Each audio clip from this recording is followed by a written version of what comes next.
लेकिन अपने बच्चों को स्कूल जरूर भेजिए, अपने बच्चों को पढ़ाई जरूर कराइएगा, क्योंकि आपका बच्चा अगर पढ़ेगा आपका बच्चा तभी आगे बढ़ेगा। और पढ़ाई का मतलब नौकरी से मत जोड़िएगा कि लड़कवा पढ़ी नौकरियां पाई तब पे पढ़ाई।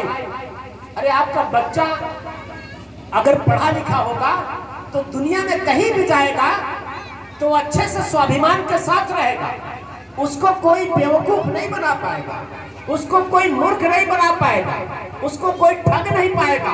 वो राजगीर मिस्त्री भी बनेगा तो अच्छा मिस्त्री बनेगा, वो ठेकेदार बन जाएगा, वो मजदूर नहीं रहेगा।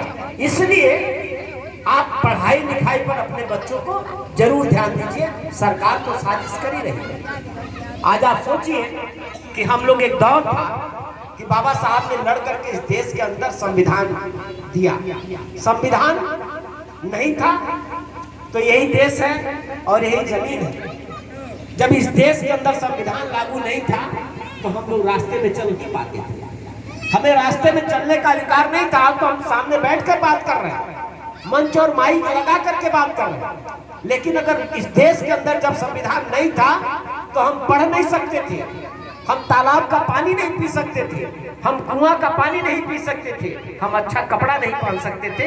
ये सारा अधिकार अगर हमें मिला तो किसकी बदौलत मिला? तो परम पूज्य बाबा साहब डॉक्टर अंबेडकर की बदौलत। अगर बाबा साहब न होते तो हमें कुछ न मिलता।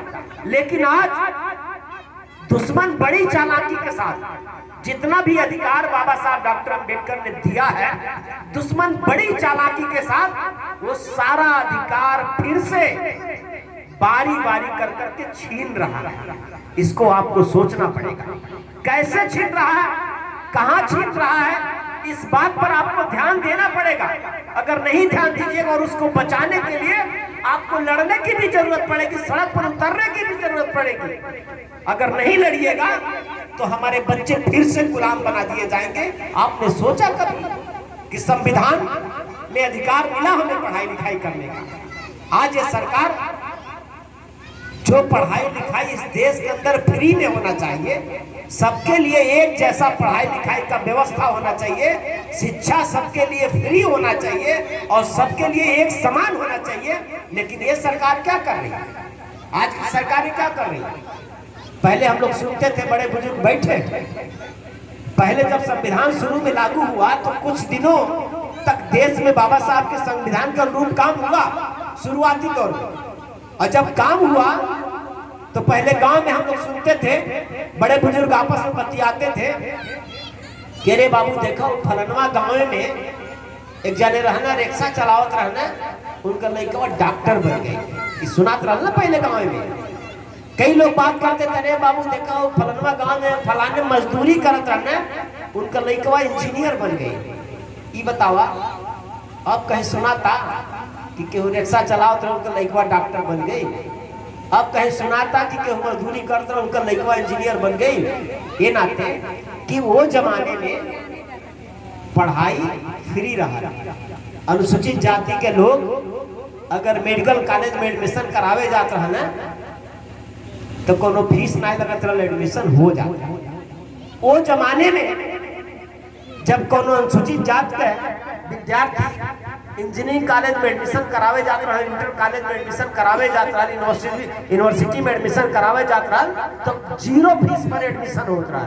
लेकिन आज सरकार का कहला, आप सोचिए कि बाबा साहब को तो तब स्कूल में जाने नहीं दे रहे थे, पढ़ने नहीं दे रहे थे, स्कूल के बाहर रह के बाबा साहब पढ़े। तो बाबा साहब को तो डायरेक्ट रोके कि हम तुमको स्कूल में नहीं आने देंगे। लेकिन अब ये सरकार क्या कर रही है? करे कि गांव गांव स्कूल तक खोल दे, लेकिन पढ़ाइया इतना महंगा कर दे कि स्कूलवा के बाहर में तो लड़कवा खड़ा रही, कहे कि फीसिया नहीं रही। जब फीसिया नहीं रही तो एडमिशनवा कैसे हुई? अब बताइए, आपको अगर अपने बच्चे को डॉक्टर बनाना है तो सबसे पहले देखिए कि आपके जेब में 1 करोड़ रुपया बा कि ना है। तो बतावा ना, यहाँ जितना लोग बैठल बाड़े केहू घरे में 1 करोड़ रुपया बा? भाई मेडिकल की तैयारी कराना है तो पहले कोचिंग में भेजे के पड़ी। बड़ा बड़ा कोचिंग आजकल खुला था, आकाश कोचिंग, एलएन कोचिंग, कौन कौन कोचिंग, और वो कोचिंग में जेबे तो पहले एडमिशन में 10 लाख रुपया लगे। तो बतावा ना कोचिंग हुआ भाई डॉक्टर बनने के बाद छोड़ा तैयारी करे चाहिए तो आप लड़का तब वो 10 लाख रुपया लगे और चाहिए एडमिशन करे चाहिए तो ये 60 लाख रुपया लगे 70 लाख रुपया लगे। तो सरकार ने क्या किया, बड़ी चालाकी से आपके बच्चे को डॉक्टर बनने से रोक दिया है। आपने कभी सोचा, आपके मन के अंदर वो सपना है कि हम भी अपने बच्चे को डॉक्टर बनाएंगे? आप इस पे कभी बोल रहे हैं? आप बोल ही नहीं रहे। सरकार रास्ते ब्लॉक कर रही है, बंद कर रही है और आप बोल नहीं रहे। और आपका ही दोष नहीं है, आप कहीं और नहीं बोल सकते। जो आपके बीच में वोट मांगने नेता आते हैं उनसे तो पूछ लेते कि भैया तुम क्या हम काहे वोट दे दिए? ये बताओ हमारा लड़कवा के वो जिपुआ रुक गई, स्कॉलरशिपवा रुक गई, पढ़ाइया नहीं हो पावता और 0 फीस पे जो एडमिशन पहले होत रहा वो व्यवस्था बंद हो गई। ये बताओ तू वो करे लिए का कहने वाला? आप पूछते ही नहीं है, आप खुद नहीं बोलते हैं। जब वोट देने का टाइम आता है तो आप भी सोचते कि फलाने रिश्तेदार हमें चुनाव लड़ता है, हमारे जाति का, हमारे भाई जाति में तो गुलाम भी बहुत बाढ़।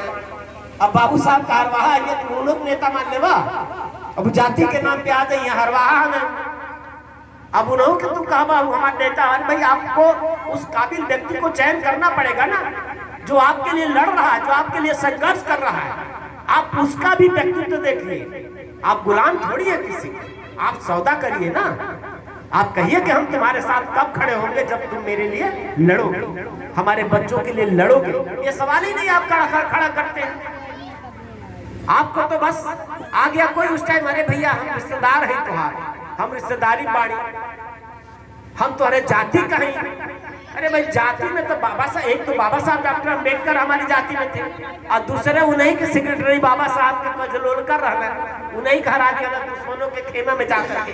तो आप बताइए कजलोलकर को महान मानेंगे, बाबा साहब को मानेंगे?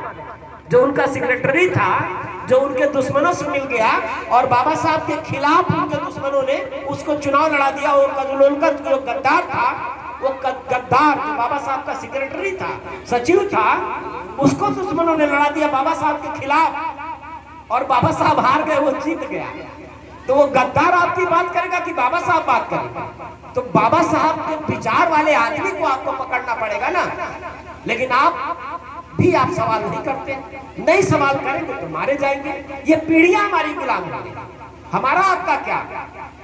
भाई हमारी उम्र भी 44-45 साल भैया हो ही गया है, अब कुछ ही दिन ना। अब बहुत सारे लोग बैठे, इनकी उम्र बीत गई है। वेद भैया है, बताइए भाई इनकी भी उम्र हो गई ना। लेकिन अब इनके ऊपर क्या समस्या? समस्या तो इन बच्चों पर आएगा ना, जो हमारे बच्चे खेल रहे हैं। अब हमको इनके लिए लड़ना है, ये मत सोचिए कि अपने लिए लड़ना है। भाई बाबा साहब डॉक्टर अम्बेडकर हमारे लिए लड़े तो उसका फायदा उनको थोड़ी मिला, वो तो जीवन भर लड़ते रहे और अपने